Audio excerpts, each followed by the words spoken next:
I had like a not a change of heart, but kind of a realization of how that side operates as far as producing news and pushing narratives. And it kind of made me more of a guy that, and I think people would even label me as such, as somebody who just kind of reports anything and everything that's truthful, and Mm. but while still holding a far right ideology.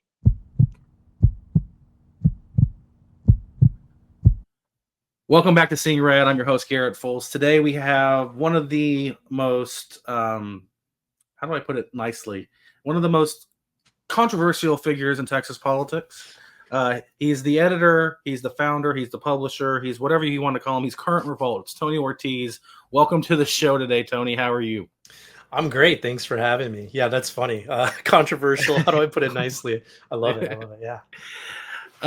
Well, thank you so much for joining us. We have a lot going on in Texas. You seem to be at the center of a lot of things that happen one way or the other, or at least end up providing a lot of context that other media outlets don't provide. So why don't you tell my viewers who might not be familiar with Current Revolt, like kind of what it is and how it got started? Man, you have great viewers, so I assume they already know who I am. But we are, to put it most bluntly, like we're like a TMZ or a National Enquirer of Texas politics.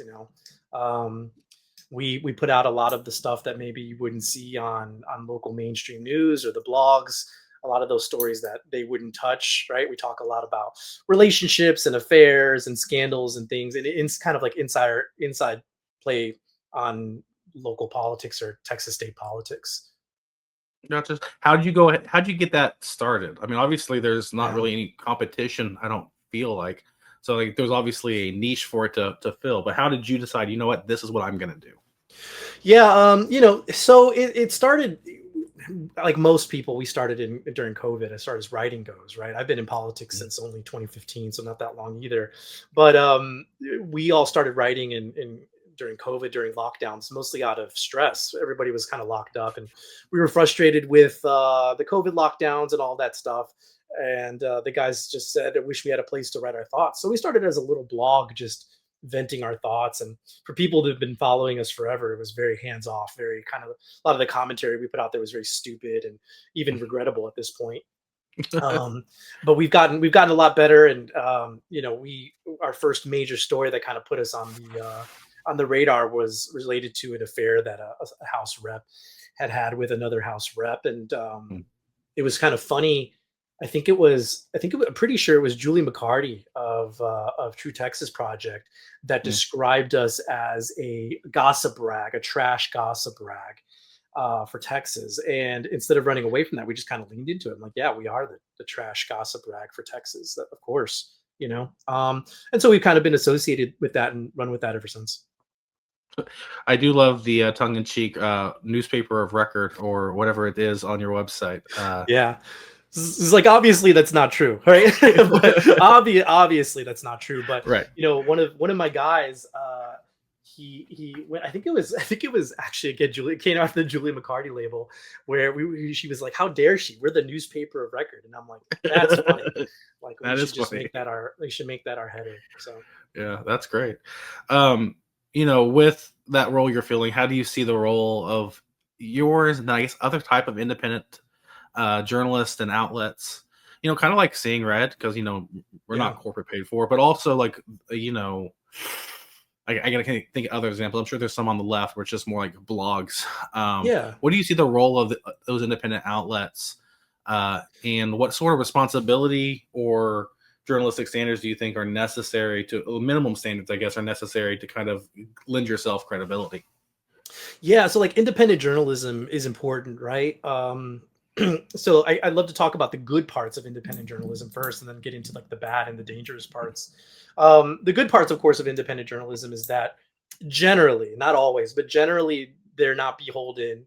And I guess I'm an independent journalist, so I should probably say we're, but we're not beholden to like corporate interests, right? There's a Mhm. lot of mainstream and even grassroots media outlets that are beholden to donors or special interest groups, right? And there's plenty of them on the left, numerous ones on the left, and obviously very glaringly obvious ones on the right that are beholden to special interests. So they can't publish certain stories, or attack certain people. And generally, independent journalists are not beholden to that. Now, of course, we get into the bad parts where you have independent journalists that are beholden to politicians they like, right? You've seen Mm, some that there's some out there that have 250,000 followers on Twitter that they actually endorse candidates, which is wild to me as a journalist. If you're endorsing candidates and then a story comes across your desk that involves that candidate, are you going to be able to talk about that or report that? I don't think so. Not effectively and not without bias. And then you see independent journalists that, and I'm guilty of this as well. But like you start looking into a story or even reporting a story, and maybe you don't have that corporate training or that training that a mainstream journalist would have, so you don't know how to properly vet something or to back it up or anything like that, and so it could get you potentially in trouble. Luckily, knock on wood, we've been okay. We have a pretty good track record, but I've seen journalists, and I'm happily able to drop names, like Sarah Fields is a big one in Texas, who has like a 250,000 followers, and she's posted several stories, at least two that come to mind, that have gotten her, that she's have had to issue retractions on, that have yeah, gotten the subject of her stories death threats, yeah, and been major news stories that she's blatantly gotten wrong, and she still positions herself as like a journalist, and like she's definitely gotten people hurt, or almost hurt because of her stories. So independent journalism is great, but you've got to be careful on how you do things. So for sure. I think that with that example, like I've been critical of Sarah. I think actually she blocked me because of a joke I made mm, on a comment of yours that didn't even mention her. mm, Because I never really jumped in her comments because I never really wanted to deal with that at all. But yeah, she, some of the stuff she's done is, and I think it was a joke basically pertaining to that would be assume that she was a journalist. yeah, Right. Like that's the kind of the things, like there are people who see what she's doing as what it is, which is, I guess, like technically journalism in like the rawest kind of legal sense. yeah. But when you kind of talk about like the ethical standards of journalism, you kind of miss out on it. So like I think she has a problem where she doesn't have an editor, or if she does have an editor, they don't push back. Yeah, and I Um, think I think like two things that I really appreciate is I have a lot of mentors, and I have a lot of people on both sides of the aisle, far left even, and mhm, right wing, that I go to get advice or to get feedback or to even challenge me. Even yesterday I was talking to a very left wing or progressive news person, and they were being very. We were having she gave me some very strong words, and I appreciate that. Right, you have to be open to criticism and you have to be open to debate. But a lot of these independent journalists probably don't have mentors, and you're right, they don't have editors, and they put out news. Fields I would describe as like a news aggregator. She takes existing news and just like regurgitates it with her mhm. platform. At the lower end, and on the higher end, she's just somebody who has a cell phone that knows how to submit public information requests, which like anybody can do. Yeah. Well, and more people probably should know how to do it. It's not hard. Absolutely, It is absolutely. really easy. The only like the real, like where you kind of separate yourself is how do you respond when they tell you no? Because there's ways to go around like and that's a whole other Yeah, topic yeah. for a whole other day. I was actually hitting up. I don't know if she's comfortable with me dropping her name, so I won't. But like probably the queen of public information requests. She's such a Mhm. great journalist. I look up to her highly, but for advice on how to submit a PIR, because even 5 years into it, I can't do it as effectively as she can. But Right. yeah, like people should know how to do these things for sure. Well, I haven't had to do one in a long time, but I learned how to do it from somebody who spent a career as an attorney, like doing Mm, it, like for like 20 years. So it's yeah. like I'm still there's some things you those people pick up that they can teach you that there is a big difference between the experts and the non-experts. But For sure. um, you've kind of like you can't you said you started in 2015 and you Right. kind of first started going after kind of some the first stories you were targeting more what were then considered establishment types. So you got siloed or were generally seen as going after concern like uh Rhinos. yeah, Right. rhino hunting, so to Yeah. speak. Um were you rhino hunting, or and was there a change of heart, or was it just more of a you decided that kind of you know what, there's all sorts of graft and all sorts of problems on both sides, and I'm just going to start shining a light on all of it? Yeah, no, that's a good question. So we, in our entire career, the 5 years that we've existed, we have never been beholden to anybody. We've always taken advice and feedback and like ideas and tips from people. But yeah, early on, definitely, we were kind of like you could almost describe us as a more of a hands-off Texas scorecard, which I think was at the time, maybe was it Empower Texans at the time still? I don't Probably. remember. But we were like Or more doesn't of a scorecard wasn't scorecard always like the name of like their blog? Like, isn't that I don't think so. And I could be wrong. I think that they did yeah, publish under just Empower Texans because I worked for that, as many know. Like I worked for Empower Texans for right. or Scorecard, whatever you want to call it, the Empower Texans side for a year or two.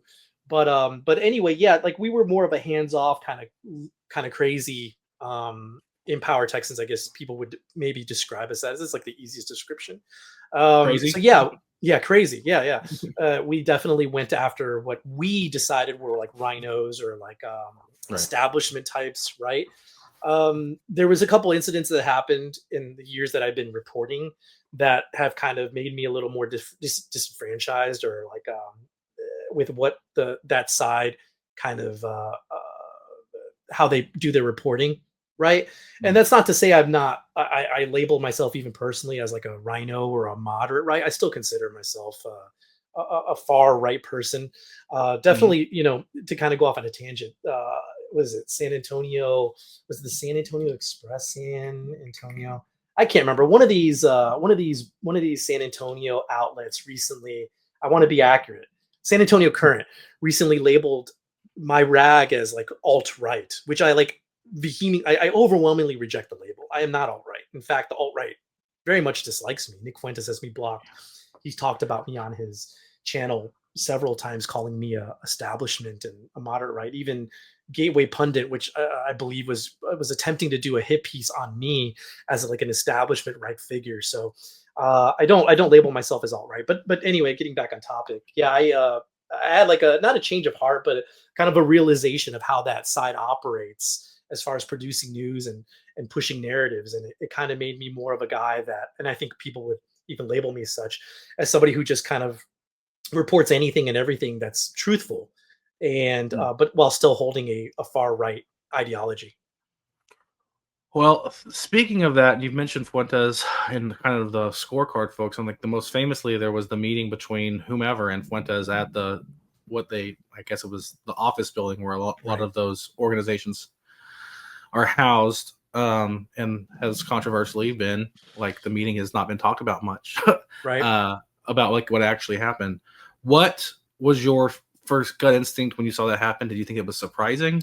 And then what was your response? Like, what do you think about the aftermath to all of that and the kind of how they've had to restructure since? Yeah, zero surprise, right? Like and I know them just because I've worked with them or had engagements and like that. A good chunk of that side is always engaged with the Nick Fuentes types, right? And even myself personally, it would be BS for me to say that I didn't. I was a early follower of Fuentes, right? I used to watch his content, and I never fully agreed with every opinion he had, but I was like, oh yeah, this guy kind of gets it, right? And then you kind of start growing up, so to say, and you realize like this guy's a closeted homosexual Hispanic who likes to put people in boxes and label others based off of what he thinks is Christianity, and it's not. The dude doesn't even go to church, like, and neither does his crew, right? Right. But yeah, going back on topic, like, yeah, that seeing this bust, or what, if you can call it that, of Fuentes appearing at the what was it? What was it at the time? The Pale Horse offices wasn't a surprise. Um, and the fallout of it wasn't really much either. I mean, there had always been rumors that Fuentes had shown up at their office prior. I Mm. think the real question that a lot of people that still hasn't been publicly answered is why he was even there. Nobody's answered that question, and they haven't offered that answer. It's like why Why was he he even was there? there, Yeah, why why he he was was there? there for so long, and who tipped off the reporter? Yeah, Because right. I Um, mean, Robert is going to be on the show. I think it'll actually be released before this episode, but I have not talked to him yet. yeah, So maybe I'll get an answer, and maybe this will be all whatever. But he's not going to give up a source. But I'm just like, who inside? Who the call was coming from inside the house on that one?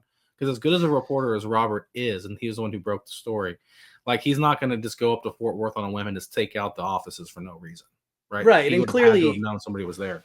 clearly it was from a staffer and overheard conversation, right? Like obviously. And I think Pale Horse did roll heads after that happened with some staffers, right?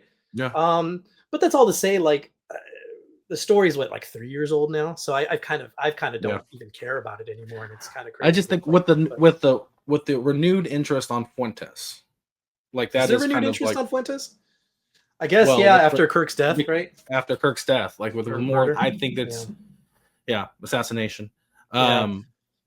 Like after that, I think there's more renewed interest in like who is this guy? Like, because if we're calling him far right, and Yeah. but the far right saying like, oh, but he's not, even the far right saying like he's not one of ours, and then Yeah. you have like this, all these documented cases of Fuentes engaging with folks who say he's not ours now. Like, why was he then? Like, what, Yeah, now? like I would again, I would label myself as far right, and I would also say Sure. he's not one of ours. I would call Fuentes like an alt right figure. But like, yeah, that's a justifiable concern. Like now that Charlie Kirk is no longer with us, and is Fuentes going to step in and fill that void? And like, yeah, you will see. Here's the thing with Fuentes, like he self sabotages nonstop. The dude's an idiot. Yeah. Like he's genuinely Yeah. low.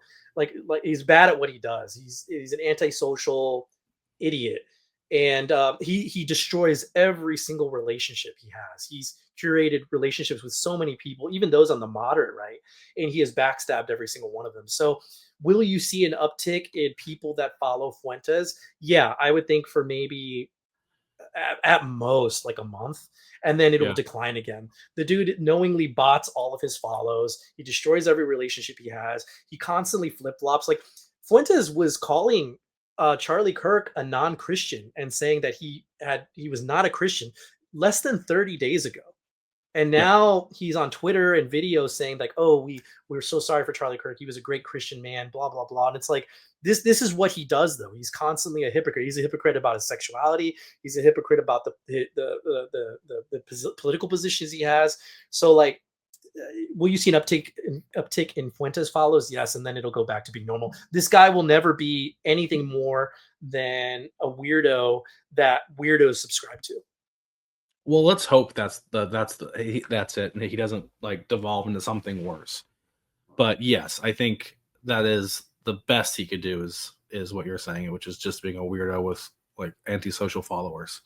But worse is he could be a violent weirdo with antisocial followers. Real quick, the biggest proof that Fuentes is ineffective and not a serious threat. I mean, the left likes to prop him up as a serious threat, which I think like they actually do more harm than good. Like, don't give this guy any screen time. But the No. biggest proof is that nobody's ever, and I would still disavow this, but like nobody's ever attempted some sort of attack on Fuentes, right? The reason they attacked Charlie Kirk, the reason they killed Charlie Kirk, is not because his rhetoric was dangerous, is because he was effective. He was good at what he did. He did it better than anybody else, and he did, and that includes the left. Bernie Sanders put out a video saying that Charlie Kirk was the best at what he did. Nobody's been able to replicate him. Olivia Juliana has put out a video too, saying that they didn't murder Charlie Kirk because his views were radical. They murdered him because he was good at what he did. Fuentes has very radical, very dangerous, very horrible opinions on things, and nobody has attempted to hurt him. Why? Because he's not good at what he does. Well, that's a take. I'll let you. I'm not gonna opine on that part of it, but that is certainly a take that I'm gonna have to wrestle with a little bit. Moving back a little bit to Texas and to Current Revolt, like you're in the news cycle all the time. A lot like some of our more, some might say terminally online, but if you're getting paid for it, is it? That's always my defense. But like, what do you see as kind of the biggest story or themes that aren't being talked about by mainstream media? So like, what are the undercurrents of things that are moving and shaping things that just aren't getting attention? Yeah, I harp on this so much to the point where I think people are fed up with me talking about it. Like the number of like political celebrities that are getting paid to promote policy. I think that enough people aren't talking about that. For anybody that's like listening that doesn't know what I'm talking about, there is a substantial amount of people, organizations, groups, PACs, companies that are paying MAGA influencers and right-wing influencers money in exchange to push policy or talk about specific things or to attack certain people. You see this with countries. There's a ton of pro-Israel and pro-India content that's out there that's being paid for, right? So the country of Israel, whether it's groups supporting Israel or the country itself, had previously paid a lot of money for MAGA influencers to push out pro-Israeli content. And I say this as somebody who's not, I'm not an anti-Semite, I'm not anti-Israel, right? There's a lot of recently you've had a lot of pro-India, country of India content being pushed out by MAGA influencers to the point where like they got caught and they admitted, these MAGA influencers admitted that they had engaged in a pay for play to promote India, to defend India, right? To push out policy, right? You saw people like, who was it?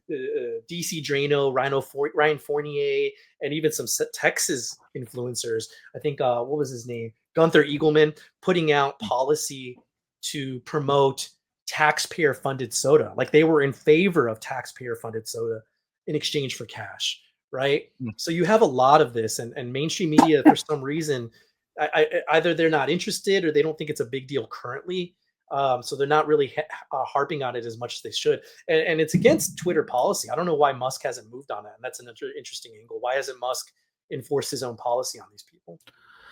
I think that's a great one, a great topic, because like you're obvious, you see it, obviously it's on Twitter and it's always on posts where you like, if you have any sort of like premonition about any sort of political content, you're going to know it's paid. It's just awkwardly worded. It's coming from accounts that are usually more like off the cuff, and it's like has perfect grammar. Like it's like that sort of stuff just pops up like, oh, that it's either they wrote, a bot wrote it, it's paid, or a bot wrote it and it's paid, right? Like it's like kind of stuff, kind of just you get that feeling about it. And I think part of it is, what is the hook into the mainstream that makes it relevant? Like if like, I think that's the way, if this is a story that people really want to push, then you gotta find and gotta push it. You gotta figure out the news hook of like, why is it relevant? Because who cares about what DC Drano says outside of Twitter? Like, I think like we sounded the alarm on this because it became front facing back when a company called Influenceable was paying influencers cash in exchange to put out videos or put out content to defend or promote Attorney General Ken Paxton during the impeachment trial. And at the time, nobody cared because they liked Ken Paxton. People people, especially on the right, love Ken Paxton. Great attorney. I'm one of those that I think he's a phenomenal Attorney General. Like in my opinion, again, because I'm one of those far right guys, right? And I think he's very effective. Like, he's a phenomenal Attorney General, and if you are of the right, you cannot disagree with that. If you are of the right, I disagree, and I'm of the right. But well, let me say far right at least, or grassroots right. I'll correct myself. But people didn't care because it's like, well, they're paying money to these people, and clearly it's astroturfed. But we like the guy, so we don't care if people are getting paid. So nobody cared, right? And I sounded the warning. I said, people are going to care when foreign countries or people we don't like are getting promoted, right? Yeah. Fast forward, like 2-3 years, and now you see the country of India, and there was even some suggested that Speaker Dustin Burrows, people were paying to promote him as well by these MAGA accounts. And now all of a sudden people are like, what the hell's going on? These guys are getting paid. And I was like, yeah, now that it's happening for things and topics and people you don't like, now all of a sudden you care. And that's just how it goes.